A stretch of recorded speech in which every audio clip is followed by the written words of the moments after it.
Бир тууган эл баары бир жүрөгүң сыздайт экен. Түндө шындап айтсам уктай алган деле жокмун. Казактарды ойлоп.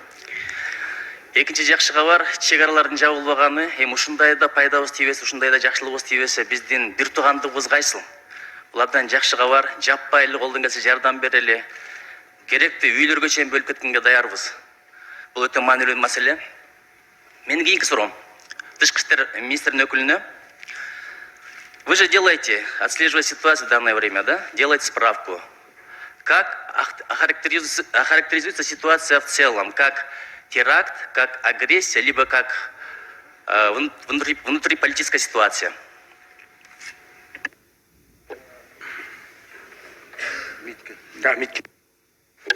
Урматтуу Нуржигит Кадырбекович, ал жердеги акыбал боюнча мына азыр Камчыбек Кыдыршаевич дагы айтып кетти.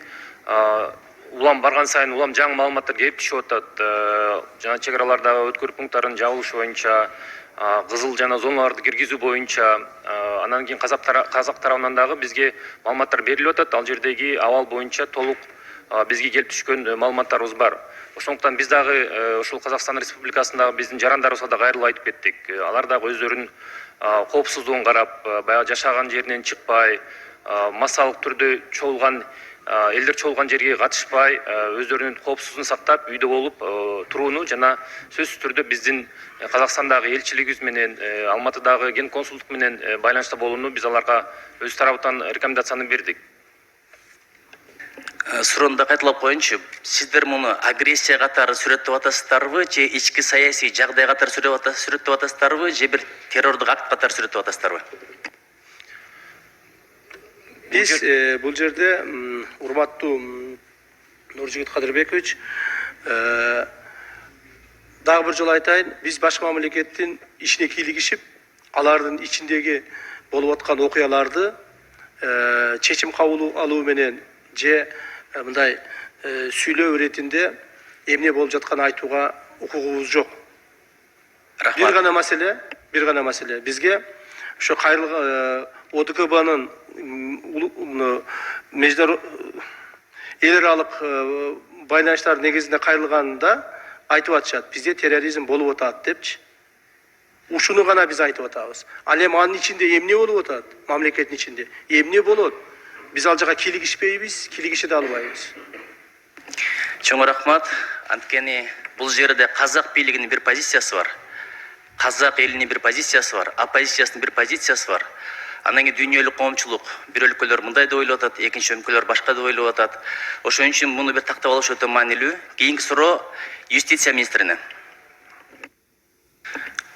Если мы будем принимать данное решение, на мой взгляд, это будет неконституционно. Знаете почему? Потому что только что Камчыбек Кыдыршаевич, он привел цитат из Конституции. Это статья 11, пункт 2. Вот в следующем пункте прописано черно по белому. Использование вооруженных сил Кыргызской Республики для решения внутригосударственных политических задач запрещается. Эгер де биз азыр кандайдыр бир чечим кабыл алып турган болсок, бул конституцияга ылайык келбейт. Мен түшүнөм, ОДКБнын алкагында биздин милдеттенмелерибиз бар.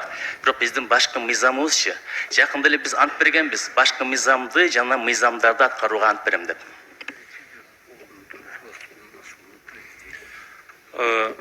Вопрос касается, наверное, суроону тактап коесузбу? Сиз башында баштадыңыз, анан позицияңызды түшүндүм. Мен азыр комментарийимди берип, бирок суроону берсеңиз, ага да жооп берейин. Убакыт бүтүп калды, токтотуп туруңуз эми. Убакыт берип койгула. Конституция туура келет. Бербей эле кайра тикелеп бересиз, анткени бияк түшүнбөй калды да баштан. Карасаңыз, азыркы биз чечим кабыл алып турган болсок, бул конституцияга ылайык келбей калат. Биз конституцияны бузган болобуз. Мен түшүнөм, ОДКБнын алкагында биздин милдеттенмелерибиз бар. Бирок 11 статьяны караңыз, 4 пунктты караңыз. 3. Использование вооруженных сил Кыргызской Республики для решения внутригосударственных политических задач запрещается. Кыргызчасы, кайсы бир өлкөнүн мели ички саясий кандайдыр бир тирешин же тапшырмаларын чечүүгө куралдуу күчтөрдү колдонууга тыюу салынат деп биздин башкы мыйзамыбыз көрсөтүп атат. Түшүнүп атам, рахмат. Если разрешите, тогда я отвечу. У вас в вопросе сразу 3, по-моему, было позиции. Я все 3 прокомментирую.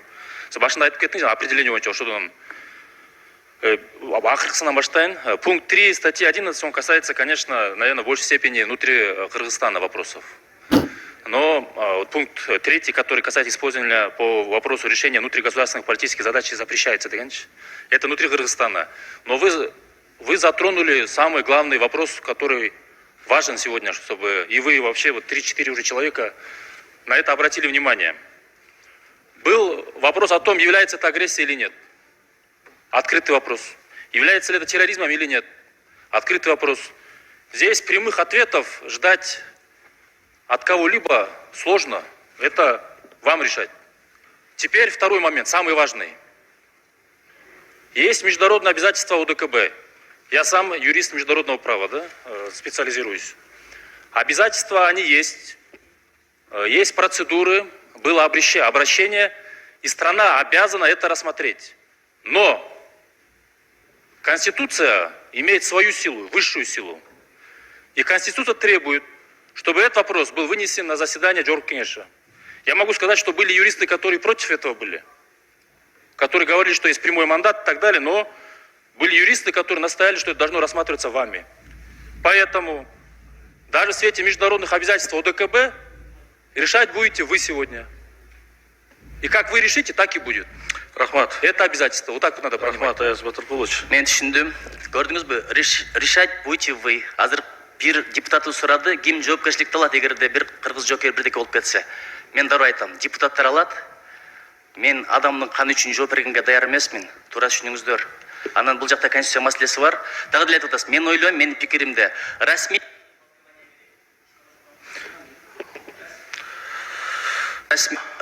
түрдө толкование керек. Балким бул маселени биз конституциялык сотко дагы беришибиз керек. Бизге түшүндүрүп берсин ушул статьяны.